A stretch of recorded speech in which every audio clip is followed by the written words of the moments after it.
Demystified with Vamsi Pannala. And today happens to be the last mission for week number 4. And we'll officially close One Funnel Away Challenge summarization with today's class. But tomorrow, I kind of plan to summarize the whole thing because it's been almost a 4 week journey, almost 5 weeks journey. Because if I have to consider week 0 as well, so week 0 was all belief week. Week 1 was all about offer, then it was about messaging, then it was about stories, and then we had traffic. So we discussed a lot of things, a lot of ground with respect to One Funnel Away Challenge. So tomorrow it will be more of an official closing, but with respect to the topics that we will be covering inside One Funnel Away Challenge summarization, today is the last class.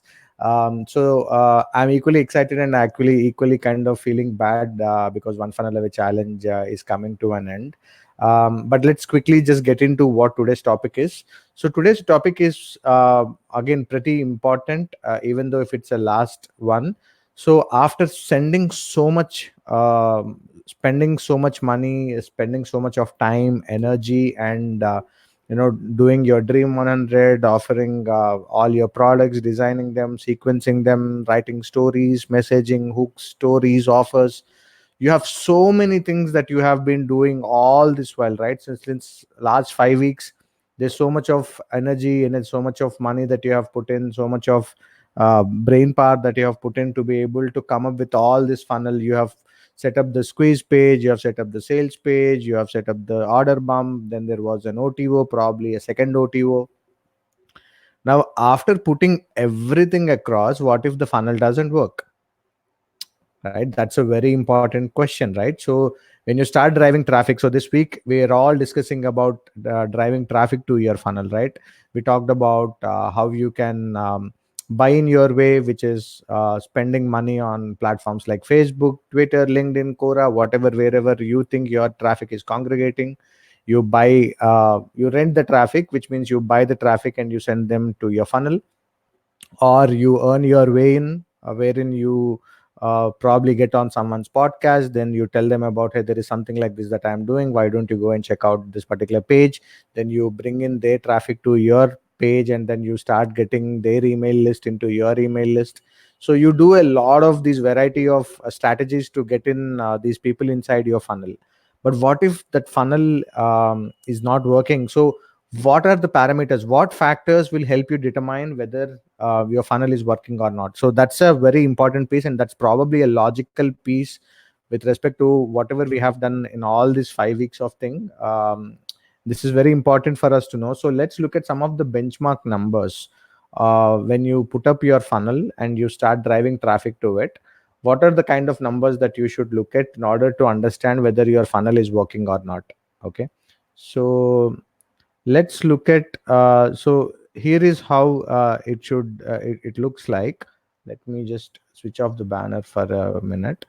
Okay, so if you look at the squeeze page, so this is how we said the page would look like, right? So your entire funnel looks like this. So you have a squeeze page followed by a sales page, and then you also have an order bump, and you have an upsell page or an OTO offer, right?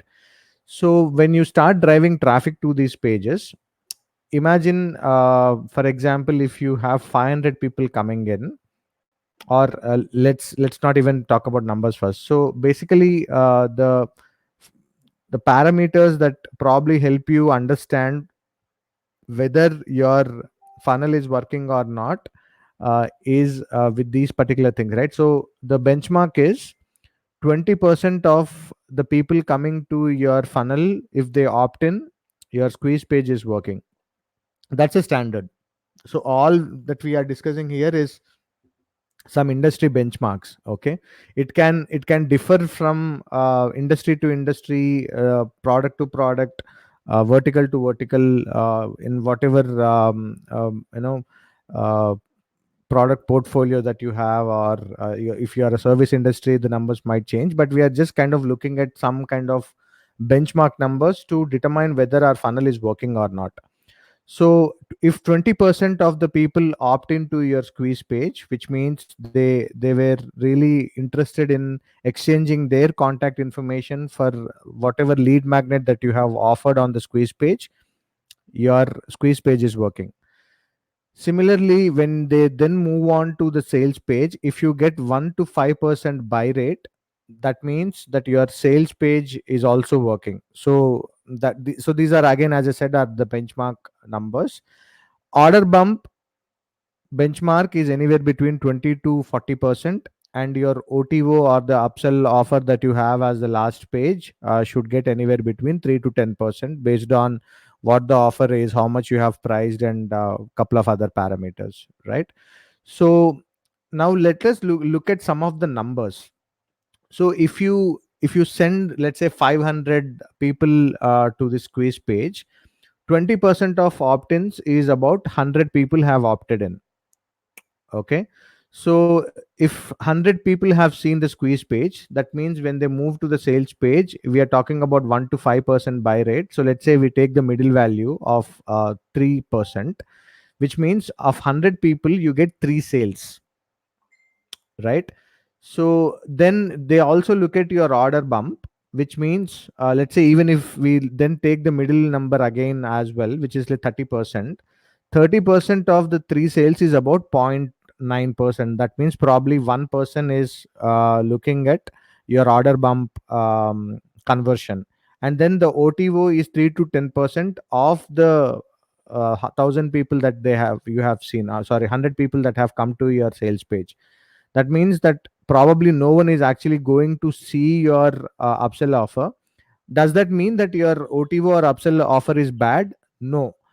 uh, does that mean that you don't have enough traffic to your funnel? Yes.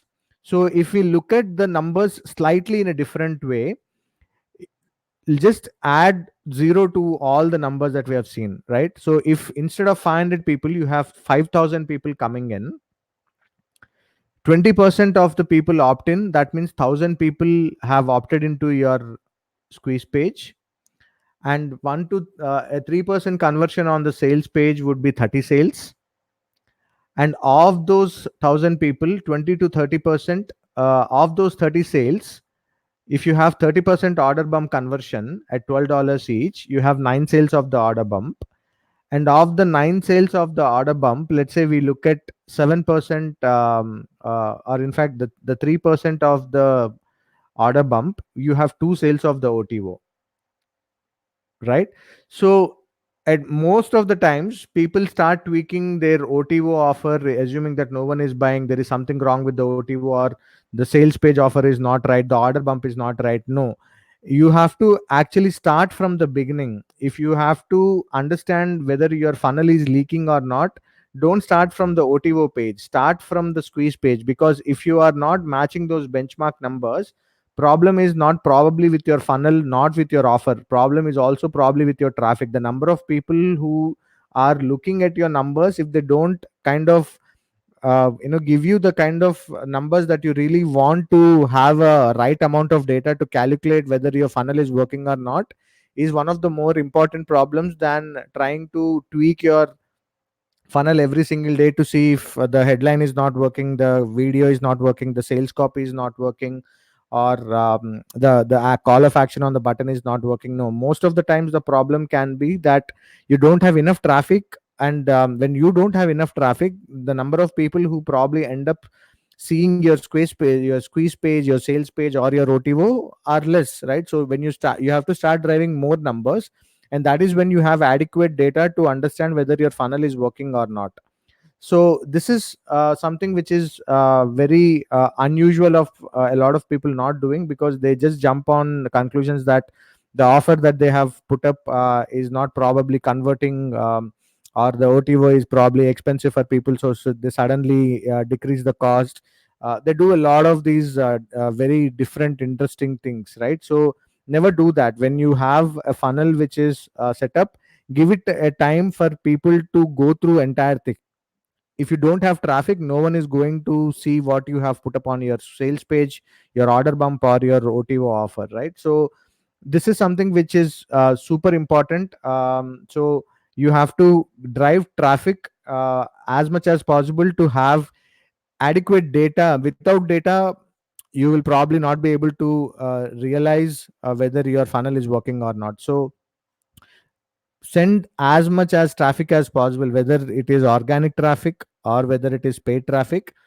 Data is the new oil, right? So without knowing the amount of data to require whether your funnel is working or not, it will be very very crucial to see what kind of changes you have to make. If you are not getting 20% of people opting into your squeeze page, that means your lead magnet is not enticing, irresistible enough for people to exchange their contact details to download your lead magnet. As simple as that. Similarly, if you're not getting between 1 to 5% buy rate on your sales page, that means the offer that you have put in for $37 is probably not something that they are convinced that they should pay $37. But that is provided if you have already got 20% or more opt-in rate on your squeeze page. So if that is not working, you should start working on your lead magnet, not on your sales page. I hope I'm making myself very clear on it. Similarly, with respect to the order bump is the free money that you can make every single day, right? So if you put in the right irresistible offer as your order bump, you should get anywhere between 20 to 40% of the leads coming in and buying your order bump.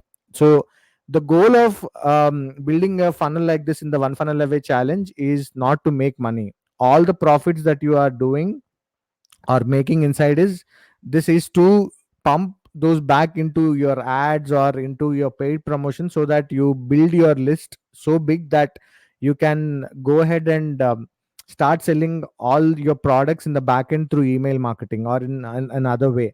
So this whole funnel is actually a fuel for you to pump all the money that you are making through this one single funnel, fund your advertisements on either Facebook, Google Ads, whatever ways of paid advertisement that you want to look at.